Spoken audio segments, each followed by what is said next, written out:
Hey bud, do you know any Filipino Hey, band? yes, of course, I do one. It's called Couche. Kishay. Do you know this song from Kishay? Lagi na lang umuulan, Of course, parang... I know that song. It's from their album called Ulan. Yeah, you're right. And since we're talking about a Filipino band, let me introduce myself. I am Mark Christopher Lastimado. And I am Randiruna, and today we're going to talk about the original Filipino music or OPM. What is the what is the definition of OPM? OPM, as you've said in the second slide, is original Filipino music. It is a musical composition originally made by a Filipino artist. Although it's said original, but some of them or few of them are inspired from other countries such as US or Spain and etc. Going further is the history of OPM. On the right side of the screen, we have Danny Javier. And Danny Javier is a member of Apo Hiking Society, which is a Filipino band. Danny Javier invented the terminology OPM as it helps aid the identification of emerging pop music in the Philippines. The other picture is the Manila Sound. Manila Sound is an era before OPM, and most music in Manila Sound are composed of jazz and disco, which are ideal for nightclubs. And in this era, before OPM, all music are tagged as Manila Sound. OPM started between the 70s and 80s. Another Filipino band is of VST and Company.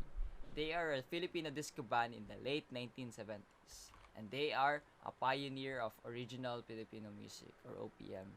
They are pioneer of OPM because of the reason that they started the rise of OPM. Here are some famous Filipino bands. To name a few, these are Eraserheads and Parokya ni Edgar. And there are those solo artists like Rico Blanco and Ryan Cayabyab. OPM impacted the Philippine culture, which OPM reflects to a culture. As the artist conveys their music through their emotions and or songs, they also includes sometimes culture, like Freddie Aguilar's famous songs Anak, shows different angles on Filipino culture, tradition, and lifestyle when it comes to our families. As Bianca del Castillo said that what makes it special is because it's rooted from the Filipino culture. Here are some types of Filipino songs, the harana and kundiman. Traditionally in the Philippines, harana or serenade has been used to court a Filipino woman, and OPM found its way to use this tradition to compose musical composition. Harana is when a Filipino man serenading a Filipino woman through a song by her window in their house. And kundiman is a genre of Filipino love song and which translates into if it not were so. And it also means that managing succeeds to a romantic pursuit between a man and a woman.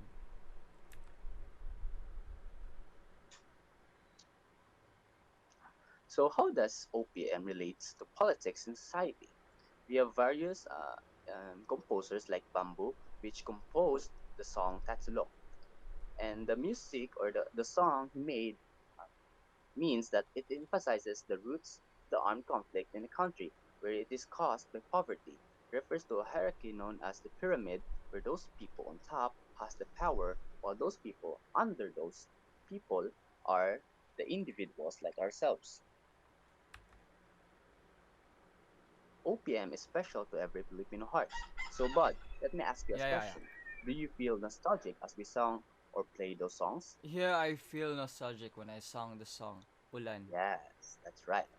That's what makes it special because it remains through our hearts. Here are here is the development of OPM. Manila sound starts flourishing in mid to late 70s, mostly composed of rock and roll, kundiman, jazz, and disco.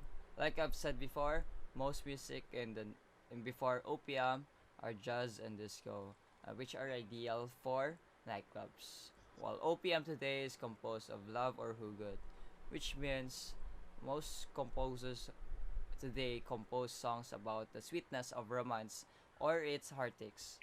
Some of them are inspirational, which inspires young Filipino men, and some of them is in the style of R&B or rap, which loved by teens today. So OPM and music around the world. As we all know that Philippines has been through a lot of colonizations and we can't ignore the bad effects that happen. But there's also those what gives the other who colonizes us that gives us more things to improve for. And also that includes the music of the Philippines when we call today OPM. In conclusion, OPM started as a music for nightclubs and developed into music that relates most Filipino now. It only not sing about the fun in nightclubs, but now it talks more about the serious issues regarding the country, politics, and the problems within the society.